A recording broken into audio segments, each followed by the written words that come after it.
50BT リノベーション主催のりんこです。ここでは隙間時間にできる簡単ストレッチをご紹介していきたいと思いますのでよろしくお願いします。今回ご紹介するのは肩こり、肩周りの筋肉をほぐしていきたいと思います。はい、では早速右からいきたいです。右手から。まずは手を前に出してもらって、このまま親指を外側にぐるっと、これだけです。親指を外側にするときに、この腕の付け根から外側にぐっとねじるようにしてあげてください。この付け根を外側にねじることで肩こりの筋肉がほぐれます。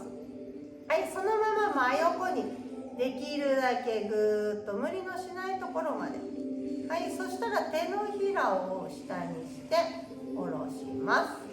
これだけです。これを2、3回やってみましょう。もう1回親指外旋、付け根から外側に肩を外旋させて、そのまま真横に下ろして手首だけ返して下ろします。わかりますかね。私の肩がどんどん下がっていってるのが右側がこうやってね、側溝に効いてくるのでぜひやってください。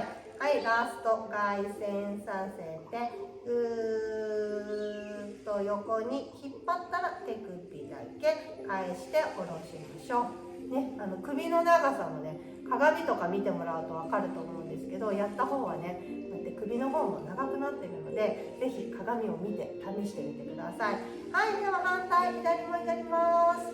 親指外旋です。肩からぐっと外側に、でそのまま横にぐーっと引っ張って手のひらを返して下ろします。もう1回、2、3回いきます。ぐーっと外旋させて横に持ってきて手のひら返して下ろすだけ。はい、ラストです。肩からぐっと外旋させて後ろに持ってきて手のひら返して下ろします。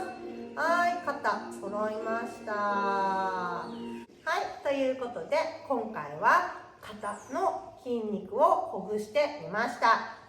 ありがとうございました。